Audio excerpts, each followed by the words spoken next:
kita membahasnya conformity namanya. Nah, tahu nggak conformity? Conform itu apa sih? Guyup, kompak, sesuai, cocok, nyocoki gitu ya. Conformity itu adalah sikap dasar atau kodrat dasar manusia sebagai makhluk sosial. Pahamilah hal ini. Kalau Anda menjadi manajer, pimpinan, Anda tahu bahwa manusia punya sifat dasar ini. Ada sih outliers yang nyeleneh gitu ya, tapi kalangan nyeleneh itu selalu minoritas. Suatu ketika penelitiannya itu penelitian gimana ya, jadi respondennya itu dipilih ya, banyak orang gitu, tapi selain responden itu ada figuran-figuran ya gitu. Jadi dari yang diteliti itu dikasih pertanyaan, tongkat Pak Tani ini kira-kira ukuran panjangnya miripnya dengan apa gitu ya. Pilihan A, di situ muncul gambar bemper bajai ya kan. Pilihan B, tiang lampu. Waduh, tiang lampu kan tinggi ya kan. Pilihan C, pentungan hansip. Nah ya kan, secara akal nalar sederhana, wah ini kan pertanyaan gampang ini. Tongkat Pak Tani 1/4, bemper bajai 1/4, pasti pilihannya harusnya ya kan. Yang pertama figuran dulu, terus dia bilang tongkat Pak Tani sama dengan pentungan hansip. Figuran kedua dia bilang lagi, oh iya menurut saya ini sesuai dengan pentungan hansip. Yang ketiga milang-milang lagi, pentungan hansip. Yang keempat pentungan hansip. Kelima pentungan hansip.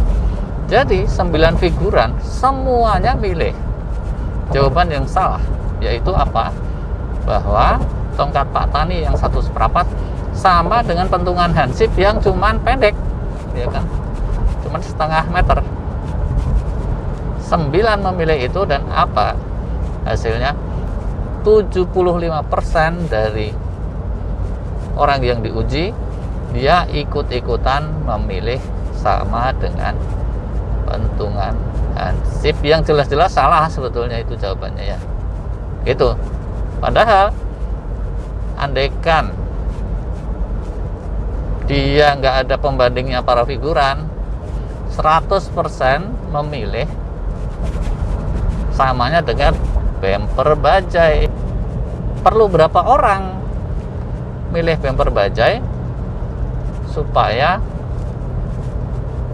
yang diuji kembali ke akal sehatnya dan dia memutuskan memilih yang bemper bajai? Ternyata, nah ini satu pelajaran penting lagi untuk kita ya dalam memahami psikologi manusia ya. Ternyata cukup 1 orang saja. Kalau ada yang memilih bemper bajai 1 orang saja, maka ternyata apa hasilnya? 100% dari yang diuji dia kembali ke akal sehatnya, dia akan memilih bemper bajai 100%. Jadi di sini tadi ya, cukup 1 orang saja itu bisa mengembalikan seseorang kembali ke percaya dirinya yang semula, keyakinannya yang semula, rasionalitasnya yang semula. Nah, ini satu pelajaran ya. Sehingga apa hikmah dari hal ini? Anda ya kalau punya anak gitu ya, atau anak buah, sebagai orang tua, ingatlah selalu bahwa Anda memberi keyakinan positif kepada si anak itu. Cukup Anda 1 orang itu sudah memadai. Sebagai contoh nih ya, ada orang terkenal Thomas Alva Edison gitu. Orang bilang dia anak nggak jelas, brengsek, tapi ibunya bilang kamu itu anak yang hebat, anak yang mampu melakukan apapun juga, dan karena kehebatan kamu sekolah nggak mampu mendidikmu, itulah sebabnya kamu dikeluarkan dari sekolah. Dan akhirnya apa? Thomas Alva Edison nggak peduli dengan seluruh dunia, dia percaya kata-kata ibunya gitu. Anak Anda juga sama ya kan.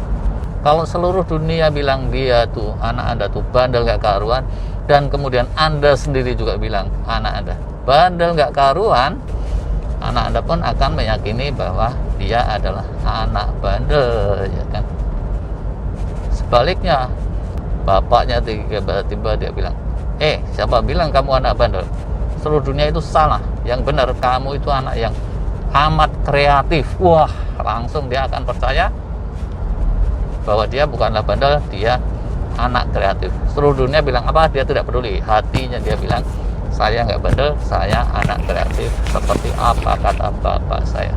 Cukup satu orang saja maka bisa membalikkan persepsi si anak. Seperti itulah Anda harus membina anak Anda. Orang bilang anak Anda nggak mampu ini, Anda jangan iyakan. Dia bilang nggak ngerti matematika. Tidak, bukan nggak ngerti, tapi karena punya passion yang berbeda dengan murid kebanyakan. Loh, bisa aja ya kan. Orang sukses nggak harus pintar matematika kok. Ada yang pintar ngelukis terus sukses bisa, pintar nyanyi sukses bisa, ya kan. Karena itulah jangan biarkan statement negatif nancap di kepala anak Anda. Sebagai ilustrasi lain ya, Nabi Muhammad menerima wahyu dari malaikat Jibril. Anda kebayang nggak sih menerima wahyu dari malaikat Jibril itu situasi yang, ya kalau Jibril beneran tadi itu, kalau tadi ternyata hansip terus pura-pura pakai kudung gumpal gimana ya kan. Rasulullah adalah seorang, walaupun dia umi ya, tapi dia kenalar ya kan. Kalau nggak ada yang mendukung dia, susah. Dan ternyata apa, demi untuk memperkuat batin Rasulullah, ada satu orang, yaitu satu pendeta, Waraqah bin Naufal namanya, dia mengkonfirmasi. Begitu Nabi menyampaikan kepada Siti Khadijah percaya ya kan, beliau adalah yang pertama percaya atas kenabian ya. Tapi hati kecil Rasulullah tentu belum mantap ya kan. Khadijah percaya begitu aja, tapi dia sebetulnya tidak mempunyai ilmunya ya kan. Tapi kemudian Khadijah bilang, saya punya sepupu saya orang yang banyak ilmunya tentang kitab-kitab yang terdahulu, yuk ikut saya ketemu dengan sepupu tersebut. Nah akhirnya setelah ketemu dengan para itu ya, si sahabat yang pendeta itu mengkonfirmasi, oh benar, menurut kitab-kitab terdahulu yang mendatangimu itulah malaikat Jibril. Dia telah datang kepada para nabi-nabi yang sebelum kamu, dan sekarang dia datang kepadamu. Kau adalah nabi pilihan yang terakhir, seperti yang diberitakan di kitab-kitab yang terdahulu. Kemudian dia bilang, Muhammad, pada saat nanti kau diusir oleh kaummu, saya ingin sebetulnya saya berada di sisimu, ikut berjuang bersamamu. Andaikan saya masih muda. Tapi tentu saja beliau tidak bisa karena udah sangat sepuh, matanya juga udah buta. Tidak lama setelah mengkonfirmasi hal itu, kemudian Waraqah bin Naufal meninggal dunia, innalillahi ya kan. Tapi satu orang saja mengkonfirmasi itu sudah cukup untuk memantapkan hati Rasulullah. Sama ini dengan prinsip conformity tadi, cukup satu orang saja yang mengkonfirmasikan, maka keraguan itu jelas bisa menghilang. Seperti itulah kodratnya, psikologisnya manusia, sebagai pelajaran untuk kita semua. Terima kasih.